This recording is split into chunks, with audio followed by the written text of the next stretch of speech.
Bienvenidos amigos, en esta ocasión tenemos una entrevista largamente esperada ya desde hace muchos años y que mucha gente me ha pedido en todo a lo largo y ancho de este tiempo, y que además en muchas partes del mundo que han hecho favor de mandarnos mensajes me han pedido reiteradamente que entreviste a a mi amigo José Alberto Villasana, a quien yo además le agradezco la distinción de haberme permitido, teniendo me imagino una lista muy larga de solicitudes de entrevista, pues a mí me concedió este privilegio de poderlo tener después de mucho tiempo ante unas cámaras, y es ante las nuestras. Así que yo le deseo agradecer profundamente a José Alberto Villasana, un teólogo muy reconocido que todo el mundo ubica en México y en Hispanoamérica y en otras partes del mundo, con estudios de teología en Roma y de humanidades en Salamanca, que ustedes ya saben que es una persona que tiene pues todo el conocimiento de lo que está sucediendo y es la persona más indicada para entender qué es lo que está pasando actualmente en la iglesia y en el mundo. Así que bienvenido José Alberto Villasana, muchas gracias por esta oportunidad de poderte tener nuevamente aquí en nuestro canal. Al contrario a ti, Miguel, por la invitación y esta oportunidad. Efectivamente, pues no, hace mucho no había yo conseguido entrevistas, pues más que nada por cuestión de salud, de este famoso COVID que a mí me dio muy largo, las secuelas me duraron casi 6 meses, entonces estuve fuera del aire, pero gracias a Dios pues ya estoy bastante mejor.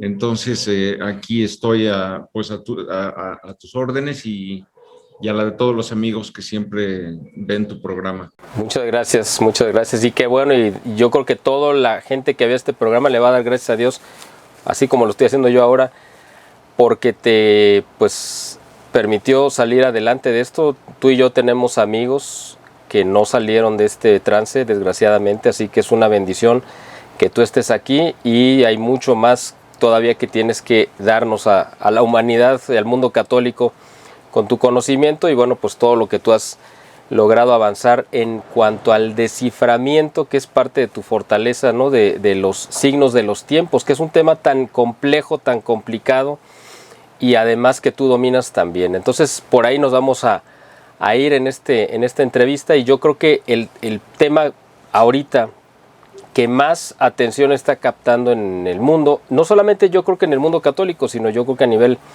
general en los ámbitos políticos y quizá hasta esotéricos, no me extrañaría, es el de esta supuesta consagración que realizó Jorge Mario Bergoglio el día viernes 25 de marzo del año 2022, día de la Encarnación, y que en la cual supuestamente él consagró al Inmaculado Corazón de la Pachamama, porque no fue al Inmaculado Corazón de María, a Rusia y a Ucrania. A ver, platícanos, José Alberto, ¿esto fue una consagración válida, fue una consagración inválida, fue un acto que desagravió el corazón inmaculado o lo agravió? ¿Fue un acto de burla o fue un acto verdaderamente legítimo hecho por Bergoglio el día de ayer? Y además, la última pregunta en este tema, si se cumplieron los requisitos que pidió la Virgen de Fátima en 1917. Adelante, todo el micrófono es tuyo, y pues muchas gracias por ilustrarnos. Gracias. Bueno, desde luego que la oración es básica, y el que se haya reunido tanta gente en el mundo a orar por la paz tiene un gran valor, ¿no? Espiritualmente tiene un gran significado, es muy poderoso, y pues es lo que la Virgen, no solamente en Fátima, sino en todas sus apariciones, continuamente repite: es el rezo del rosario, y desde luego estar en gracia de Dios, y volver a Dios, volver al amor de Dios, y estar orando continuamente por la paz. Eso pues tiene en sí mismo un gran valor. Aquí lo que tú mencionas sobre el acto de la consagración, probablemente por el hecho de que mencionó entre todo el texto de la consagración a Rusia, hace una evocación a lo que la Santísima Virgen pidió efectivamente en 1917 y reiteró en 1929 que para que concretamente Rusia no extienda sus errores por el mundo y por la Iglesia, yo añadiría, era necesario hacer esta consagración explícita de Rusia al corazón inmaculado de María, en unión con todos los obispos del mundo. Yo creo que ese es el problema por el cual mucha gente se empezó a preguntar si sería correcta, sería la que reúne todas las características que la Virgen pidió. Déjame hacer una pequeña pregunta dentro de esta pregunta. Acabas de decir que la Virgen pidió de manera explícita la consagración de Rusia. Aquí la pregunta es, ¿exclusivamente de Rusia o no quedó establecido si solamente era Rusia o podían incluirse otras intenciones u otros países? No, la petición de la Virgen es la conversión de Rusia y, por tanto, consagrar a Rusia al Inmaculado Corazón de María, porque tengamos en cuenta que cuando aparece ella por primera vez a los niños en Fátima, está aconteciendo la Primera Guerra Mundial, que es ya de por sí una operación de los házaros bolcheviques. O sea, desde entonces el marxismo está provocando guerras por todo el mundo. Y también les anuncia que si no se hace esto, vendrá una segunda guerra mundial y les avisa los signos que habrá antes de que comience. Entonces, tiene que ver explícitamente con los errores de Rusia que ha difundido por todo el mundo y sigue todavía hoy día en esa posición.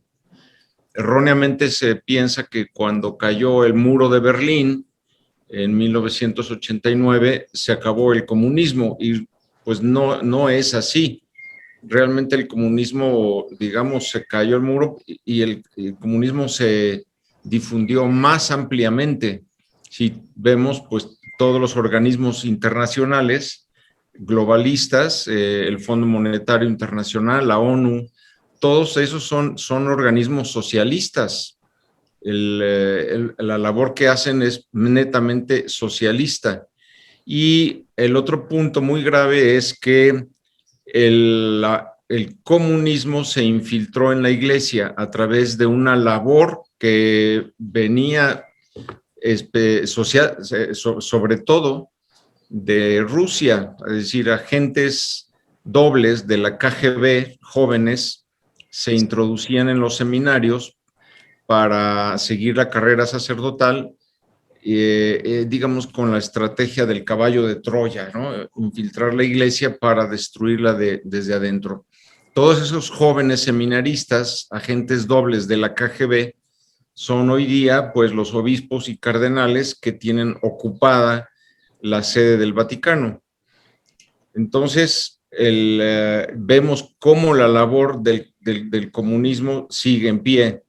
Luego cayó también la teología de la liberación, pero se transformó en una teología indígena, en una teología ecologista, en una ecología de la nueva...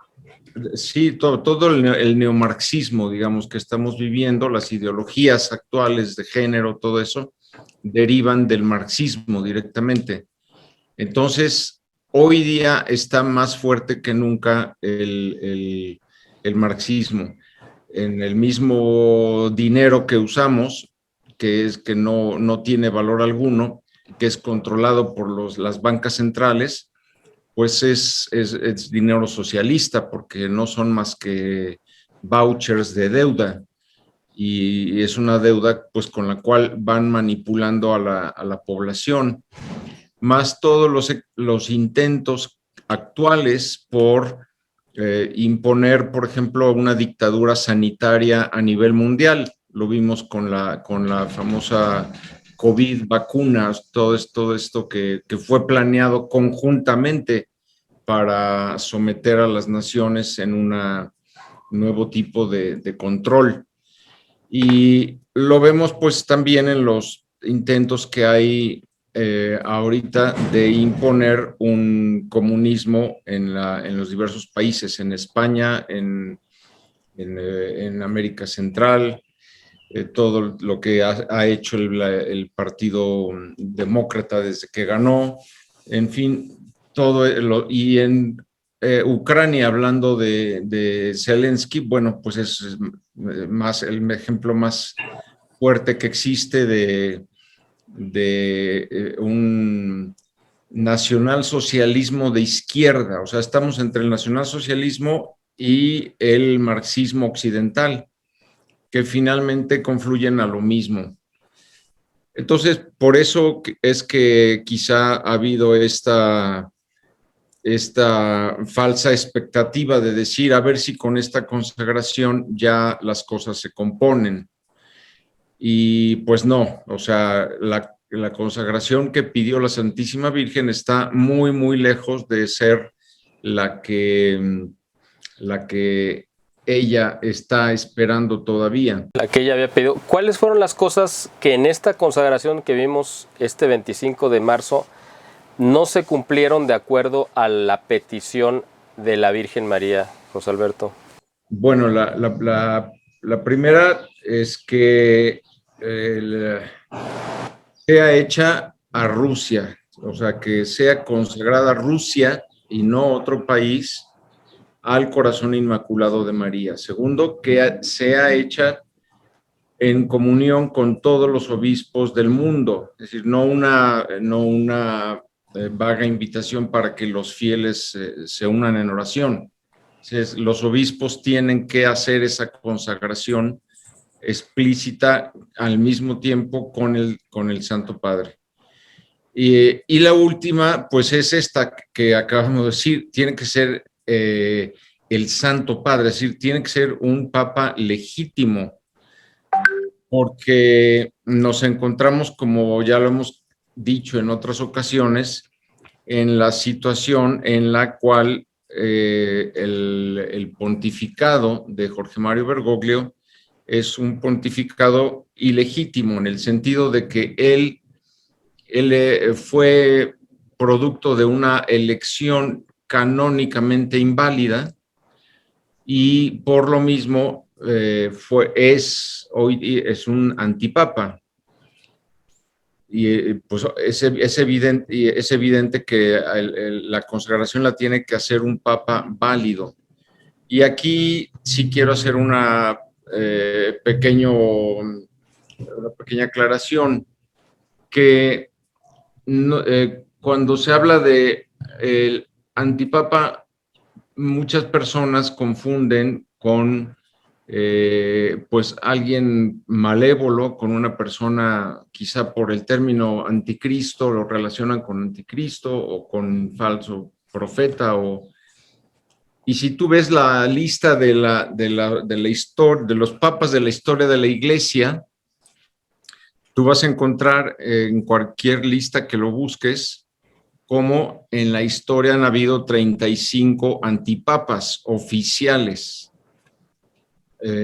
Y eso no quiere decir que esos antipapas hayan hecho mal durante su pontificado. Han algunos antipapas que han hecho mucho bien. Incluso nos encontramos con que el primer antipapa de la Iglesia es santo, que es San Hipólito de Roma, uno de los primeros papas. La palabra antipapa lo único que significa es que hubo un error en su elección, es decir, hubieron irregularidades. Y en este caso, en el caso de Jorge Mario Bergoglio, pues esas irregularidades las encontramos en varias fuentes. Las primeras son las de sus biógrafos, que son Elisabetta Piqué, que son Austin Iberich, y que fueron retomadas por el mismo Observatore Romano, es decir, el periódico oficial de la Santa Sede, retomó esos párrafos que describen cómo se llevó a cabo el cónclave de 2013 y tú ves ahí toda la serie de irregularidades que se cometieron.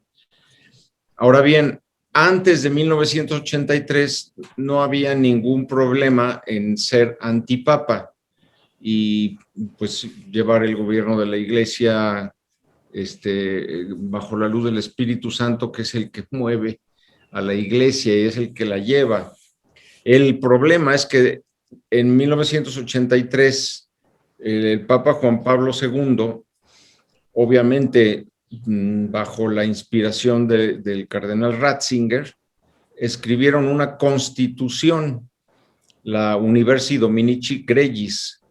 Una constitución es el documento más alto en valor canónico de la Iglesia, o sea, está por encima de cualquier propio, rescripto, cualquier documento, encíclica o lo que sea, cualquier documento jurídico es el que tiene mayor peso. ¿Y ¿Y es la que está vigente todavía? Es la que todavía hoy día está vigente. Entonces, a partir de ahí, en el número 76 de esa Constitución, por primera vez se pone que si el cónclave se llevase a cabo no observando todas las prescripciones de esta Constitución, si hubo cualquier tipo de irregularidad, el que sale electo es inválido y sus actos no tienen ninguna validez. Es decir, dígase canonizaciones, dígase el nombramiento de cardenales, dígase lo que sea. Cualquier acto realizado por una persona que en el cónclave fue electo con alguna irregularidad, sus actos no tienen valor alguno. Entonces, eso sería lo primero, o sea, tiene que ser un Papa válido y legítimo, ¿no? Exactamente, es inválido e ilegítimo todo lo que ha hecho.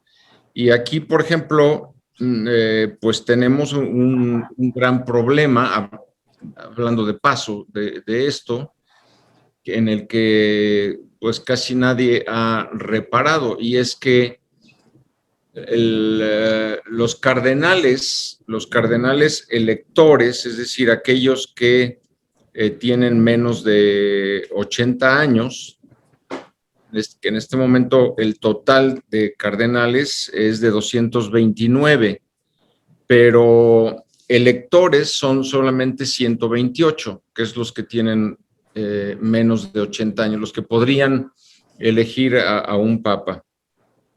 De estos 128, 73 han sido electos por Jorge Mario Bergoglio, por Francisco.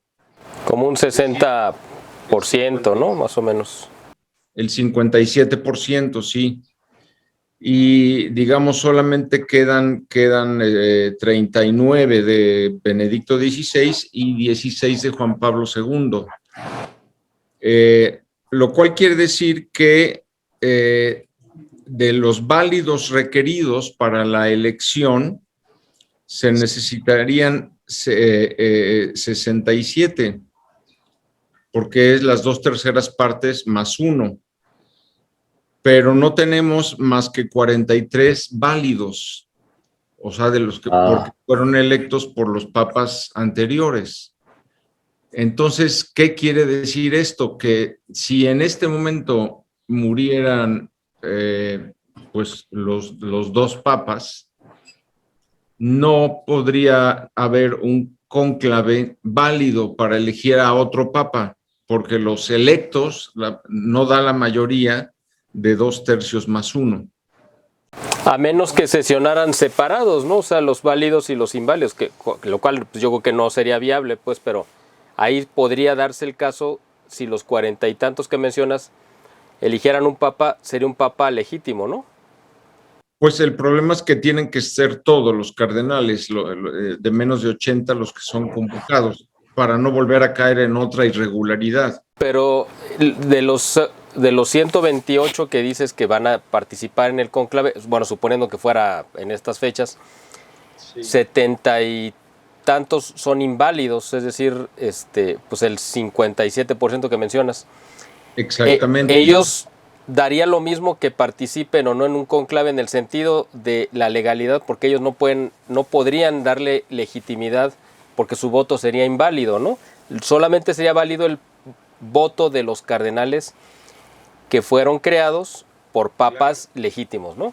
Claro, pero ya no nos dan los 2/3 más 1. O sea, a lo que voy es que en este momento estamos en una situación en que ya no puede ser elegido un papa válidamente. Este grave problema canónico nadie lo ha visto y nos llevaría a la profecía de esta beata italiana, cuyo nombre ahorita me viene, en la cual ella dice que el próximo papa será electo directamente por el cielo, directamente por San Pedro, por esta situación de que ya no se puede. Ella se llama Isabella Canori. Puedes buscar más o menos el 1820, cuando ella tuvo esta revelación de que el papa que conducirá la iglesia en los últimos tiempos, y coincide con el número 112 de la serie de San Malaquías, el papa número 112, que es Pedro Romano. Isabella Canori desde 1820 dijo que este papa sería electo directamente por el cielo. Y la razón ahora la podremos ver por qué. Porque no hay suficientes cardenales válidos para elegir un papa. Bueno, esto ya no me desvía un poquillo a la pregunta, pero tiene que ver con lo que tú preguntabas de las condiciones fijadas por la Santísima Virgen. Pues una de ellas es que sea un papa válido el que la realiza. O sea, básicamente no se cumplieron ninguna de las 3 condiciones que pidió la Virgen específicamente, ¿no? Ninguna de las condiciones, así es. Y no sabemos, pues, por qué se quiso hacer, digamos, esta simulación a raíz de la guerra. Es decir, esto nos lleva ya un poco al papel protagónico que está queriendo tomar Francisco, y lo vamos a ver en los próximos meses dentro de este conflicto mundial. Es decir, de qué lado él va a estar.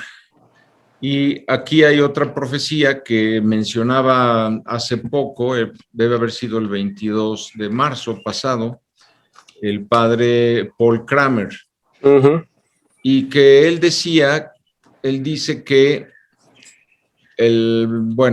para que se dé a conocer, para que se haga la consagración oficial del Papa a Rusia, a su Inmaculado Corazón, primero dice que sucederá en el momento más de más necesidad para la iglesia, igual que el aviso. Okay. En el momento en que el cisma que ahorita está ya comenzando por lo que vimos en la conferencia episcopal alemana, que ya se pronunció en el sentido cismático, y pues va a llegar un momento en el próximo año, en el 23, en el cual el cisma tome de las decisiones que deba tomar. Ahí vendrá el cisma y vendrá pues la guerra, porque esta guerra, como lo sabemos porque está en las escrituras, es una guerra que se tiene que dar, una guerra que Rusia dará, dice la Santísima Virgen, que es como una especie de instrumento de Dios para pues castigar a la humanidad que no ha escuchado las palabras del cielo, no vuelve a Dios, no deja el pecado, y Rusia pues viene a ser un instrumento de ese castigo divino. Y Rusia vuelve a imponer el comunismo. Por ejemplo, el padre Maximiliano Kolbe, santo, dijo en alguna de sus profecías que la bandera roja ondeará sobre el Vaticano. Y así tenemos otras muchas profecías como de Ana Catalina Emmerich y de otros, de esta situación en la cual Rusia invade Europa y llega incluso hasta el Vaticano. Y sería ahí cuando se cumpliría la visión de los niños de Fátima que vieron al Santo Padre caminando en un paso tambaleante en medio de los cadáveres. ¿Sería en esa condición, en esas circunstancias? Huyendo de Roma, exactamente, sí. Exactamente. El Papa huye de Roma, el Papa es asesinado, según la tercera parte del secreto de Fátima, asesinado fuera de Roma, y es entonces cuando se viene ya, pues necesariamente la elección de Pedro Romano. Y es Pedro Romano el que hace esta consagración, no es Benedicto XVI. Él en varias ocasiones habló de esto, mandó crear una comisión. Esta comisión debe existir todavía, que ha estado estudiando las apariciones de Fátima, pero en ningún momento se ha él pronunciado por realizarla. Pero otra cosa que el padre Paul Kramer menciona, y esto es muy interesante, aparte de la situación de la iglesia y del mundo que se encontrará en su peor momento, es decir, esta consagración de Rusia se hará cuando la humanidad más lo necesite. Otra de las condiciones que dice el padre Paul Kramer es que debe de publicarse la cuarta parte del secreto de Fátima, que hasta hoy día permanece sin darse a conocer. Y él dice que la Virgen pues quedó muy ofendida porque en el 1960, cuando debió haberse publicado completo el secreto de Fátima en sus 4 partes, no se hizo. Juan XXIII no quiso publicar nada. Y no fue sino hasta el año 2000 en el que el cardenal Angelo Sodano publicó 3 partes del secreto, y la tercera, la visión a que tú te refieres, de una ciudad en ruinas con muchos cadáveres tirados y el Papa caminando con paso tambaleante sobre ellos.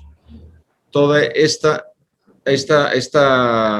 parte tercera le dio una interpretación falsa, diciendo que se refería al atentado que hubo en 1981 en Plaza San Pedro, cuando claramente se ve que no tiene ninguna relación. Claro. No hay ninguna coincidencia. O sea, Roma, cuando le disparan a Juan Pablo II, Roma no estaba destruida. Claro. No había cadáveres de religiosos, sacerdotes y laicos por todo Roma. No tuvo que salir huyendo de Roma. O sea, ¿cómo es que el cardenal Angelo Sodano viene a forzar la interpretación para decir que eso ya se cumplió? Y la siguiente pregunta es, bueno, si se refería a eso, ¿por qué tuviste que esperar 20 años para revelarlo? Claro, porque además en alguna parte, yo no me recuerdo en qué momento, pero ya siendo papa, el Papa Benedicto XVI dijo que los que creyeran, tú tendrás la cita más precisa, ahorita la estoy recordando de memoria, los que tuvieran la impresión o la idea de que ya se había cumplido el tercer secreto estaban equivocados, ¿no? O algo así dijo, no recuerdo bien, pero tú has de tener bien la cita. Hay dos citas de él. Una la hace en una entrevista que le hace a la madre Angélica en EWTN, en donde él dice que el tercer secreto bien podría referirse a un evento futuro de la Iglesia, ¿sí? Contradiciendo directamente al cardenal Angelo Sodano. Y en otra entrevista también repite lo mismo, que le confiesa a un sacerdote amigo de él, muy cercano, le confiesa que falta una parte que no se publicó. Ahora, esa cuarta parte la publiqué yo en este libro que escribí, no recuerdo ya el año, pero en 2017, que es La verdad sobre las apariciones de Fátima. Y ahí en la página 62 publico yo la cuarta parte del secreto. Ok. Esta cuarta parte es muy interesante porque apareció en el año 2010, extrañamente, o sea, la fotografiaron. Este documento es una página de 62 líneas que además tiene la huella digital de la hermana Lucía. La subieron al sitio de internet Tradition in Action, que es una serie de teólogos y sacerdotes muy cercanos a Benedicto XVI, por lo cual es de entender que el Papa primero permitió que se fotografiara. Ese documento permanece en un cofre que dice Secretum Sancti Officii y que está en los departamentos papales. A diferencia de las otras 3 partes del secreto que están en los archivos vaticanos y que es el diario de la hermana Lucía. Este papel, dado que ella lo escribió en fechas muy próximas pero distintas, este papel llegó al Vaticano en otra fecha y el Papa lo mandó poner en este cofre especial que solamente los papas han leído. ¿Era el Papa Pío XII? Desde Pío XII, sí. Entonces, es lógico que quien haya hecho esta fotografía necesitó el consentimiento o no sé si la orden de el Papa Benedicto XVI para fotografiarla y subirla a internet. Entonces, el padre Paul Kramer dice que y todavía se encuentra ahí yo pongo la liga en mi libro, en donde se puede ver esta fotografía. Pero eso no es una publicación oficial. Y además, pues después de que apareció, como que todo esto permaneció en un silencio muy extraño. Nadie dijo absolutamente nada. No hubieron ningún comentario, nadie comentó nada. Oye, José Alberto, déjame hacer aquí hacerte una pregunta porque sobre este tema, precisamente, a la única persona que yo le he escuchado esto que voy a decir, pues es a ti. Tú me lo comentaste en alguna ocasión, no recuerdo cuándo, pero en alguna ocasión me comentaste esta interpretación que tú eres la única persona a la que yo directamente o que yo haya conocido o leído que lo haya dicho. Sobre esta, me imagino que es la cuarta parte del secreto, donde primero me parece que eran los niños cuando lo vieron, que dijeron, nos pareció ver, vimos a un obispo vestido de blanco que nos pareció ser el Santo Padre, o sea, algo así. Y más adelante afirman, y vimos al Santo Padre. Es decir, tú me hiciste una vez la diferencia y me hiciste notar que probablemente estaban hablando de 2 personas, porque en la primera tenían la duda, porque era un obispo, pero estaba vestido de blanco y no estaban seguros si era el Papa. Pero en la segunda mención estaban absolutamente seguros. Coméntanos sobre esto, estamos en este tema de la cuarta parte, por favor. No, esta es la tercera parte. Ok, correcto. 4 partes. La primera es el anuncio de la guerra. La segunda es la visión del infierno. La tercera es este obispo vestido de blanco que huye de Roma en medio de una ciudad en ruinas, muchos sacerdotes, laicos, muchos cadáveres, y después dice, y vimos al Santo Padre ser muerto en una colina por flechas y balas. Esa es la tercera, pero la cuarta, esa es la que no se ha dicho absolutamente nada, es decir, no se ha dado a conocer. Y una de las pruebas de que existe, pues es que la tercera parte, que está en el diario de Sor Lucía, acaba con un etcétera. Solamente que ella, por su situación de salud, pues no pudo, cerró su diario, lo entregó, y esto fue el 3 de enero del 44, y hasta el 9 de enero, digamos, ella vuelve a tener fuerzas para terminar lo que le faltó. Entonces está unido por un etcétera. Pero esta cuarta parte, si quieres, la podemos leer rápidamente, no es muy extensa, te digo que... Nada más antes de pasar a la cuarta, nada más la precisión entonces sobre esta tercera. ¿Tú crees que pueda ser un evento simultáneo? Es decir, que las niñas, los videntes de Fátima hayan visto a dos personajes diferentes, uno huyendo y el otro siendo asesinado con balas y flechas. Es decir, podría interpretarse esto, así yo lo entendí cuando tú me lo contaste, pero no sé si lo entendí bien, de que fueran dos personas, es decir, podría ser quizá, no sé, Francisco y el Papa Benedicto en un movimiento simultáneo donde los dos salen, pero uno termina mártir y el otro pues simplemente sale huyendo, ¿no? ¿Sería correcto o no? Sí, podría sin duda alguna referirse a dos personas distintas, por el hecho de que en una hablan de vimos a un obispo vestido de blanco huyendo de una ciudad en ruinas, y por otra dicen vimos al Santo Padre ser asesinado.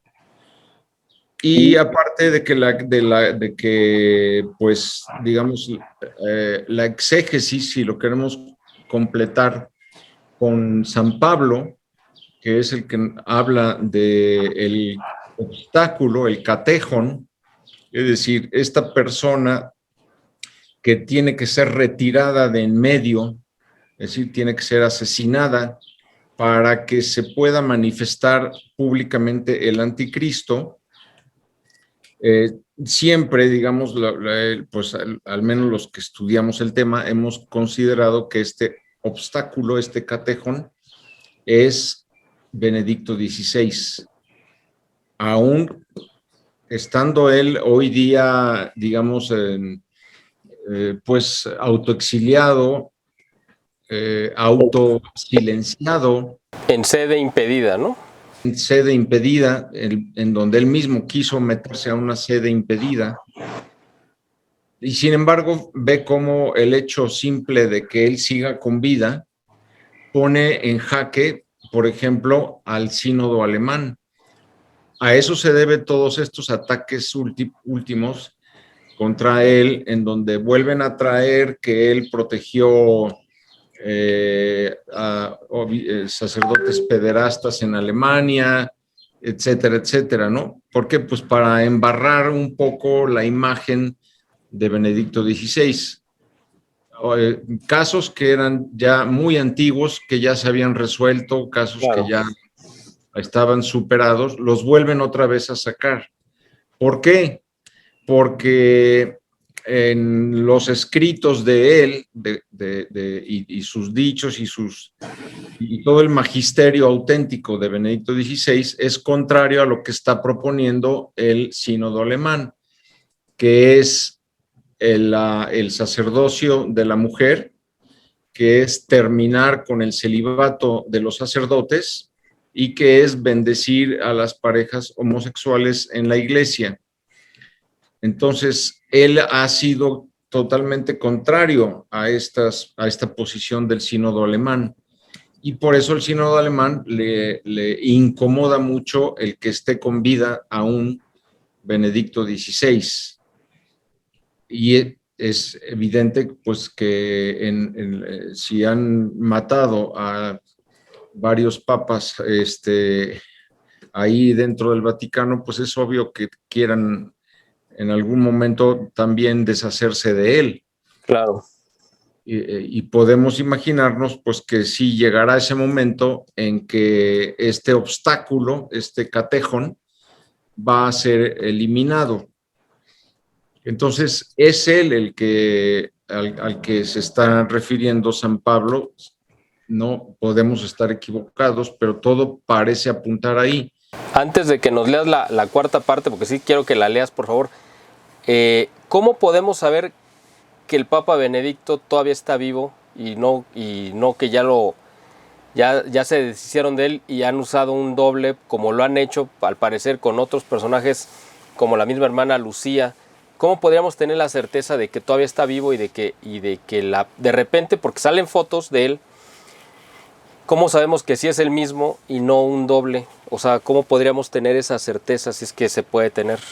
Bueno, la certeza la tiene sobre todo pues por el trato diario que tiene su secretario, que es Monseñor George Gainsborough, que es el que está siempre a su lado, que es el que lo acompaña cuando recibe visitas, que es el que lo fotografía y sube a la internet, sobre todo al Twitter de Benedicto XVI, que Esas es fotos son como pruebas de vida, es decir, esas fotos hechas por Gansbain son pruebas de que él está todavía vivo y al parecer en excelente salud.